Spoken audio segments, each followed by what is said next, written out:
کل کامران خان صاحب سے بات کرتے ہوئے سابق وزیر اعظم عمران خان نے پاکستان کی سیاست کا پورا منظرنامہ ہی پلٹ دیا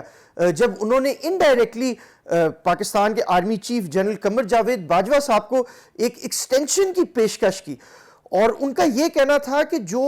نئے آرمی چیف کی سلیکشن ہے وہ ایک نیو گورنمنٹ کو کرنی چاہیے جو کہ فریش الیکشنز کے بعد ایک فریش مینڈیٹ کے ساتھ آئے، جس کا مطلب یہ ہے کہ نومبر تک تو الیکشنز نہیں ہو رہے جو کہ ریٹائرمنٹ ڈیٹ ہے، تو تب تک عمران خان صاحب کا یہ کہنا ہے کہ جنرل باجوہ صاحب رک جائیں، اور عمران خان صاحب نے یہ بھی کہا کہ اس کے لیے کوئی لیگل ریمیڈیز بھی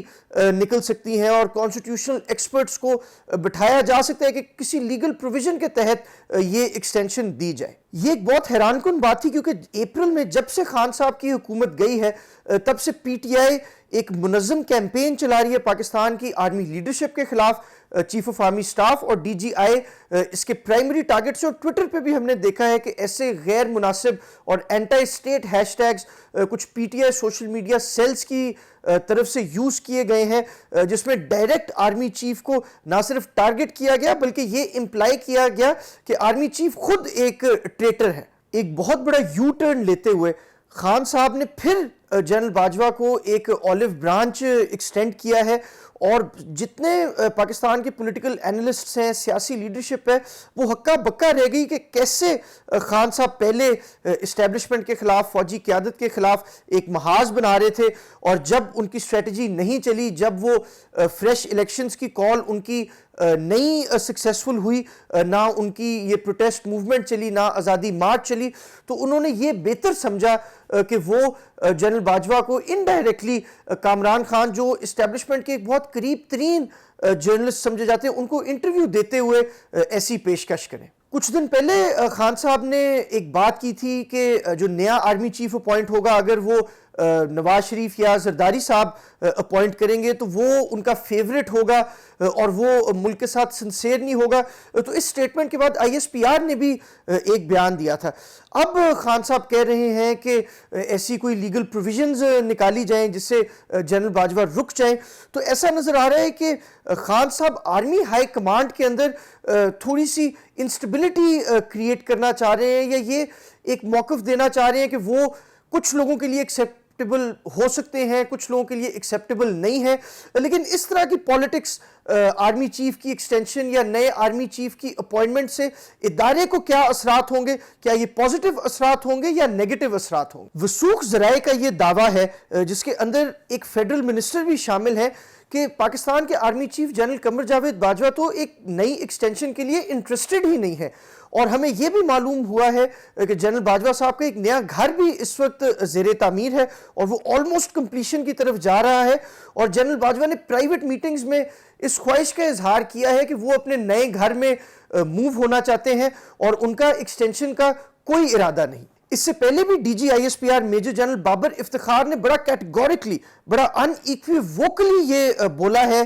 کہ جنرل قمر جاوید باجوہ صاحب نومبر میں ہی ریٹائر ہوں گے اور ایک نئی ایکسٹینشن نہیں لیں گے۔ تو ایسی کیا وجہ ہے کہ خان صاحب نے اس موقع پہ جبکہ وہ آرمی ہائی کمانڈ کے خلاف ایک محاذ بنا رہے تھے، بالکل ایک بڑا سا یو ٹرن لے کے اپنا پورا نیریٹو چینج کر دیا، اور جس شخص کے خلاف انہوں نے اتنے مہینے کیمپین کی اسی کو ایکسٹینشن کی پیشکش کر دی؟ ناظرین، کچھ ذرائع کا یہ دعویٰ ہے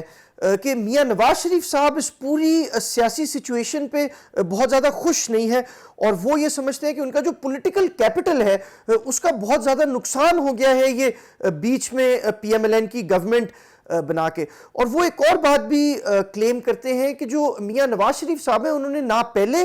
کسی آرمی چیف کو ایکسٹینشن دیے اور نہ اب وہ کسی آرمی چیف کو ایکسٹینشن دینے کے حق میں ہیں۔ آپ کو یاد ہوگا کہ جب اس سے پہلے میاں نواز شریف صاحب وزیر اعظم پاکستان تھے اور جنرل راحیل شریف اس وقت کے چیف تھے، تو کچھ وثوق ذرائع کا یہ دعویٰ ہے جس میں سابق جنرل عبد القادر بلوچ بھی شامل ہیں جنہوں نے پی ایم ایل این چھوڑ دی ہے۔ ان کا یہ دعویٰ تھا کہ جنرل راحیل شریف ایک ایکسٹینشن لینا چاہتے تھے بٹ نواز شریف نے فلیٹلی ریفیوز کر دیا، جس کا یہ مطلب ہم کہہ سکتے ہیں کہ نواز شریف نے ہسٹری میں بھی ملٹری کے ساتھ ان کے ٹسلز رہے ہیں اور انہوں نے کسی ایک جنرل سے ڈومینیٹ ہونے سے انکار کیا ہے۔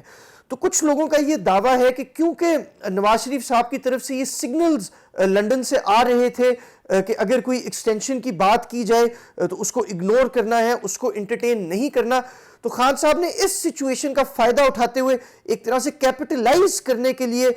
یہ پیشکش کی کہ شاید کچھ اسٹیبلشمنٹ پارٹنرز کے لیے پی ٹی آئی ایک زیادہ مطلب اگریبل پارٹی ہو سکتی ہے as compare to P M L N. ایک اور چیز بھی سامنے آ رہی ہے کہ جو خان صاحب نے پیشکش کی ہے اس کی ڈائریکٹ امپلیکیشن یہ ہوگی کہ اس وقت جو سینئر ترین لیفٹیننٹ جنرلز ہیں جو کہ ریس کے اندر ہیں نمبر 1 کی پوزیشن کے لیے، اگر جنرل باجوہ نومبر سے بیونڈ سٹے کر جاتے ہیں، ان کا ٹینیور ایکسٹینڈ ہو جاتا ہے یا ان کی ریٹائرمنٹ ڈیفر ہو جاتی ہے، تو آٹومیٹکلی یہ سینئر جنرلز جو کہ نومبر میں ان کا جو لیفٹیننٹ جرنیلی کا جو ٹینیور ہے وہ ختم ہو رہا ہے، تو آٹومیٹکلی وہ نومبر میں ریٹائر ہو جائیں گے اور وہ نمبر 1 کی ریس سے بالکل باہر ہو جائیں گے۔ یہ ایک بہت امپورٹنٹ فیکٹ ہے کہ لیفٹیننٹ جنرل فیض حمید جو کہ اس وقت کور کمانڈر بہاولپور کے فرائض سر انجام دے رہے ہیں، ان کی ریٹائرمنٹ نومبر میں نہیں بلکہ اپریل 2023 میں ہے۔ تو کیا خان صاحب کا یہ فارمولا کہ جنرل باجوہ اپریل سے پہلے تک چیف رہیں اور اس کے بعد کسی طریقے سے خان صاحب وزیر اعظم بنے اور وہ اپنی مرضی کا آرمی چیف لائیں، کیا یہ خان صاحب کی اسٹریٹجی ہے؟